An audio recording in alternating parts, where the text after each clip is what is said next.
un nouveau visage à l'Élysée. S'il va retrouver l'ensemble de ses ministres menés par Elisabeth Borne à l'issue des vacances d'hiver, le président de la République va accueillir un nouveau membre au sein de son équipe. Pour remplacer Anne-Sophie Bradel, en tant que conseillère à la communication et à la stratégie pour l'international, le chef de l'État a décidé d'attribuer toute sa confiance à Anastasia Colosimo. Une information qui a été confirmée par nos confrères du Monde, le 25 novembre dernier. Dès lors, la trentenaire s'impose comme un véritable atout pour l'époux de Brigitte Macron.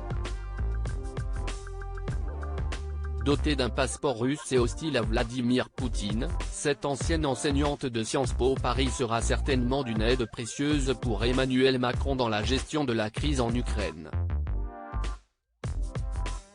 Employée depuis 4 ans au cabinet de conseil en communication Richard Attias & Associates, elle a déjà côtoyé des chefs d'État pour en comprendre les priorités et les préoccupations, a confié l'époux de Cécilia Attias.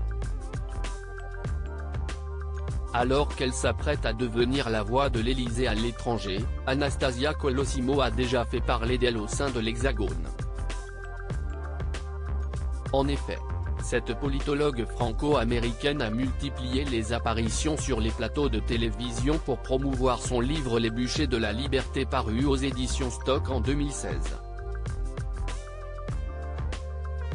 Cependant, l'une de ses interventions en décembre 2021 a certainement marqué les esprits des téléspectateurs, comme l'a souligné Le Monde.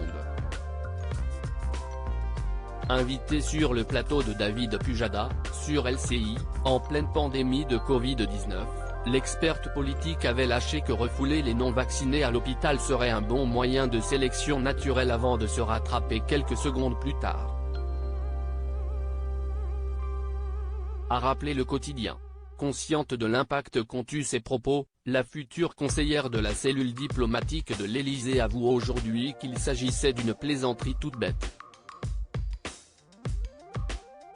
Polyglotte, engagée dans la liberté d'expression et soucieuse de porter les valeurs de la France à l'international, Anastasia Colosimo fera certainement oublier ce petit dérapage. Supérieur à remaniement d'Emmanuel Macron, découvrez les ministres du gouvernement Borne. Brigitte Macron a trouvé son nouveau chef de cabinet après la nomination de Pierre-Olivier Costa à la tête du Musée des civilisations de l'Europe et de la Méditerranée, MUCEM, à Marseille. Brigitte Macron a dû trouver un nouveau directeur de cabinet.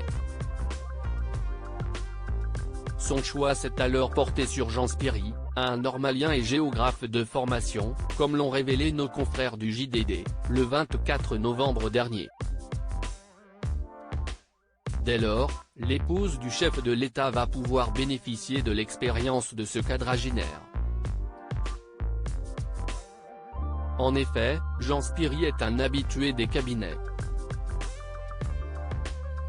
Il a travaillé pour Michel Barnier puis Xavier Bertrand lorsque ces derniers étaient ministres des gouvernements Raffarin III et Villepin. Resté proche du président de la région Hauts-de-France, il a d'ailleurs été le cofondateur puis le délégué national du think tank La Manufacture, créé en 2013. Outre ses engagements politiques et son poste de secrétaire général du groupe Edity, Jean Spiri milite pour la cause LGBT.